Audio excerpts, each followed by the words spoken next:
나는 믿는다라는 고백이 구원을 얻게 하는 것이 아닙니다. 남포교회 원로 목사 박영선은 하나님의 열심이라는 책을 출간하였다. 하지만 이 책은 극단적 칼빈주의 교리를 주장하는 글들로 가득 차 있어서 많은 사람들을 지옥으로 보내고 있다. 이것이야말로 지옥으로부터 나온 교리라고 하지 않을 수 없다. 그러면 지금부터 박영선 목사의 잘못된 구원론을 함께 살펴보도록 하자. 박영선 목사는 이렇게 말합니다. 믿음으로 구원을 얻는다라는 말을 생각해 봅시다. 자주 쓰는 표현이지만 이 말은 구원이 믿음으로 얻어진다는 말이 아닙니다. 구원이 믿음으로 얻어진다는 말이 아닙니다. 믿음이 구원을 얻기 위한 조건으로 제시되지 않았습니다. 믿음이 구원을 얻기 위한 조건으로 제시되지 않았습니다. 하나님에 대한 믿음은 인간이 스스로 만들어낼 수 있는 것일까요? 그렇지 않습니다. 박영선 목사는 아브라함도 하나님을 믿고 자기 고향을 떠날 수 있었던 믿음이 하나님이 여러 사건을 통해서 그의 생애를 주장하시고 설득한 결과라고 말을 하고 있습니다. 이 같은 하나님의 끈질긴 설득하심의 결정체가 바로 믿음입니다. 설득의 결정체가 바로 믿음입니다. 믿음은 아브라함이 스스로 결단하고 의지를 발휘하면 그냥 만들어낼 수 있는 것이 아닙니다. 이 박영선 목사의 첫 번째 오류는 성경의 어느 구절에도 하나님의 끈질긴 설득으로 구원받는다고 나오는 구절이 없다는 것입니다. 이 칼빈주의자들은 인간의 의지까지 타락했기 때문에 인간에게는 믿을 수 있는 자유의지가 없다는 잘못된 주장을 하는 것이고, 이것은 영원 전부터 인간의 모든 행동들을 예정하셨다는 잘못된 가정에서 나온 것입니다. 하지만 성경에서는 인간에게 자유의지를 주셔서 그것을 사용해서 주님을 믿고 섬기고 할 수 있도록 인간을 만드셨다는 것을 잘 알 수 있습니다. 그것을 증명하는 많은 구절 중에 신구약 한 구절씩 보겠습니다. 이스라엘 자손이 자원하는 예물을 주께 가져왔으니 모든 남자와 여자가 주께서 모세의 손을 통해 만들라고 명령하셨던 모든 작업을 위하여 그들의 마음이 자원하는 대로 가져온 것이더라. 출애굽기 35장 39절. 각 사람은 미리 마음속에 정한 대로 할 것이요 인색함이나 억지로는 하지 말아야 하리니 이는 하나님께서는 기쁨으로 드리는 자를 사랑하심이니라. 고린도후서 9장 7절. 하나님께서는 인간에게 스스로 자원함으로 또는 마음속에 정한 대로 섬길 수 있도록 자유의지를 주셨습니다. 사람이 아무것도 할 수 없고 믿는 것조차 하나님의 끈질긴 설득으로 믿게 되도록 인간을 로봇처럼 만들지 않으셨음을 명심해야 합니다. 하나님에 대한 믿음은 인간이 스스로 만들어 낼 수 없다. 내가 내 의지를 사용해서 믿을 수 없다는 말을 하고 있는데요. 지나가는 초등학생들도 웃고 갈 이야기를 하고 있습니다. 목사라는 사람이 이렇게 한심한 말을 하고 있으니 초등학교 아이들도 이런 믿음이 있습니다. 미국은 가보지 않았지만 미국은 100% 있다고 믿는 믿음이 있습니다. 내가 태어나서 본 적은 없지만 역사책에 기록된 세종대왕과 이순신 장군이 실제 인물이었다는 사실을 100% 믿는 믿음이 있습니다. 이것이 바로 자신의 자유의지를 행사해서 믿는 믿음입니다. 즉, 믿음은 내 자유의지로 믿는 것이지 누구로부터 와야 하고 끊임없는 설득의 과정을 통해서 나에게 안겨주는 선물이 아니라는 것입니다.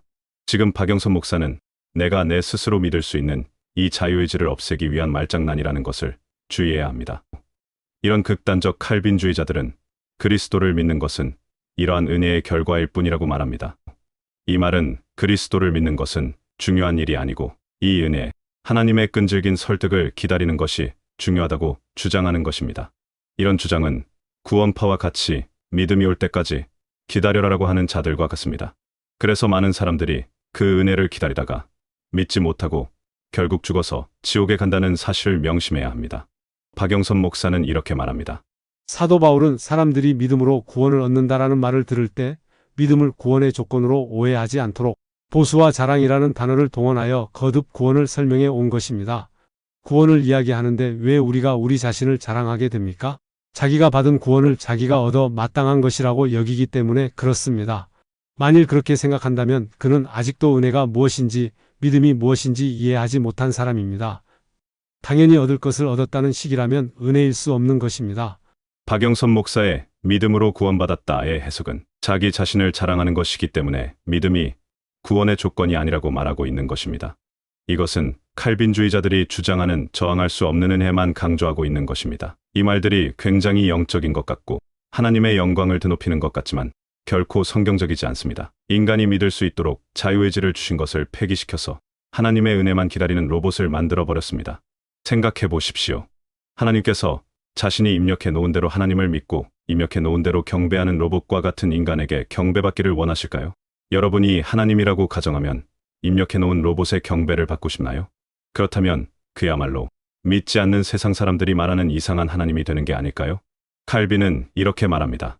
사람의 의지는 타락했기 때문에 오직 하나님의 은혜로만 구해냄을 받을 수 있다고 말합니다. 이런 잘못된 철학을 박영선 목사를 포함한 한국교회 목사들이 수용하고 재생산해서 구원의 교리로 만들어서 자기식대로 설파하고 사람들을 지옥으로 보내고 있습니다. 칼빈의 사상은 운명론을 주장하는 철학입니다. 내 의지로 믿을 수 없으니 하나님의 저항할 수 없는 은혜를 기다리자 라고 가르치는 것입니다.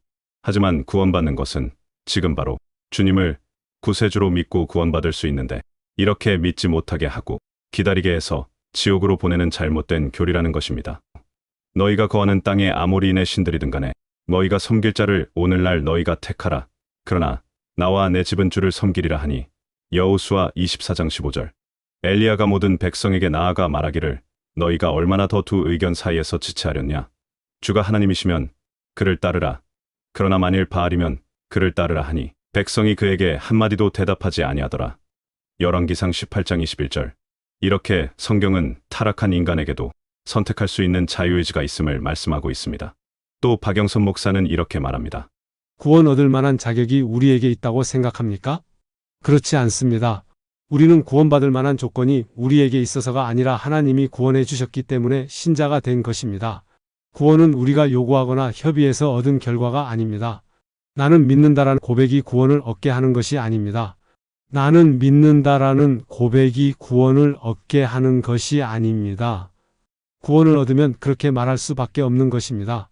나는 믿는다라는 고백이 구원을 얻게 하는 게 아니라는 궤변을 늘어놓고 있습니다. 성경은 사도 바울을 통해서 그 반대의 말씀을 하십니다.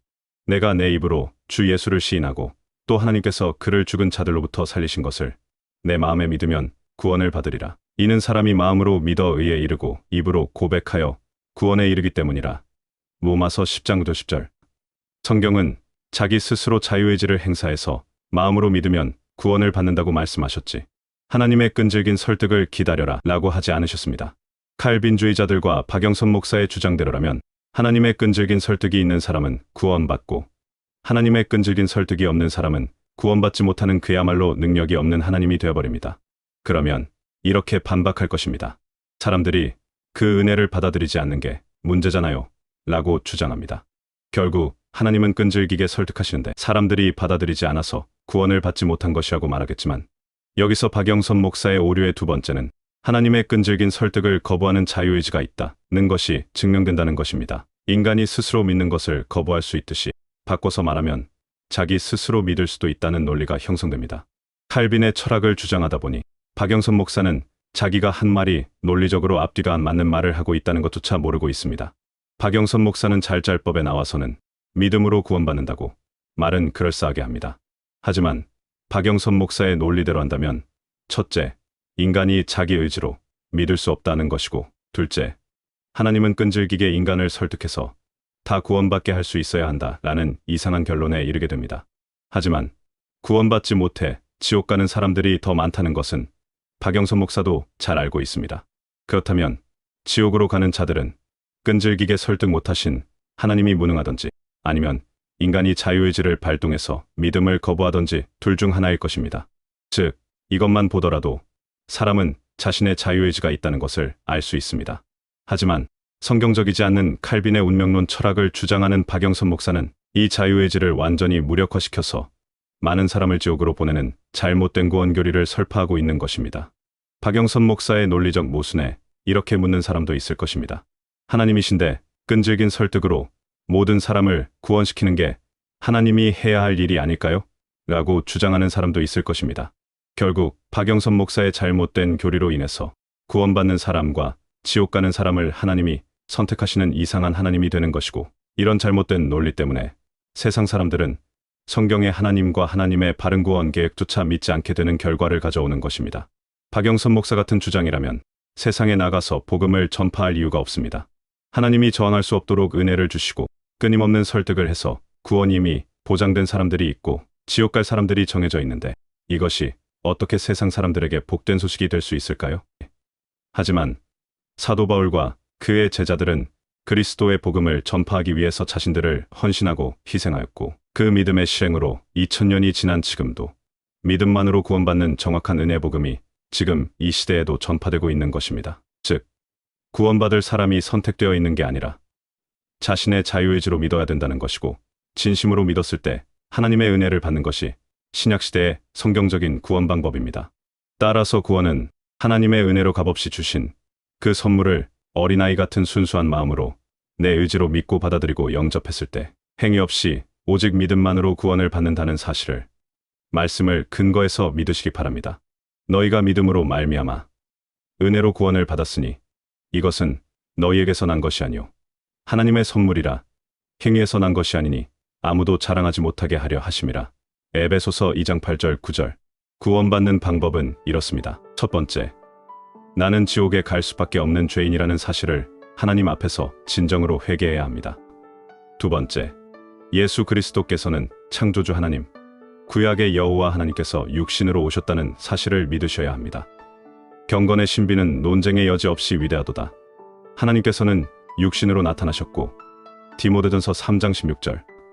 세 번째, 하나님이신 예수 그리스도께서 나의 죄를 위하여 십자가에 피 흘려 죽으시고 부활하신 사실을 마음으로 믿고 입으로 시인하면 단번에 구원받을 수 있습니다. 내가 내 입으로 주 예수를 시인하고 또 하나님께서 그를 죽은 자들로부터 살리신 것을 내 마음에 믿으면 구원을 받으리라. 이는 사람이 마음으로 믿어 의에 이르고 입으로 고백하여 구원에 이르기 때문이라. 로마서 10장 9절 10절에 명확히 구원받는 방법을 말씀하고 있습니다. 지금까지 잘못된 믿음을 가지고 있었던 분들은 로마서 10장 9절 10절을 믿고 다음 영접 기도를 따라 하셔서 주님을 마음으로 믿고 구원받는 날이 되시기 바랍니다. 위대하신 하나님, 저는 지옥에 갈 수밖에 없는 죄인입니다. 저의 죄를 용서하여 주십시오. 저는 예수 그리스도께서 창조주 하나님이시며 이 땅에 육신으로 오신 것을 믿습니다. 저는 하나님이신 예수 그리스도께서 저의 죄를 위하여 십자가에 피 흘려 죽으시고 부활하신 사실을 마음으로 믿습니다. 저는 주 예수 그리스도를 저의 구세주로 영접하오니 지금 제 안에 들어오셔서 저를 구원하여 주십시오. 저의 죄를 용서하여 주시고 저를 지옥으로부터 구원하여 주시고 영원한 생명을 주셔서 감사드립니다. 주 예수 그리스도의 이름으로 기도드렸습니다. 아멘. 축하드립니다. 영적 성장에 도움이 필요하신 분들은 아래 이메일로 연락 주시기 바랍니다. 감사합니다.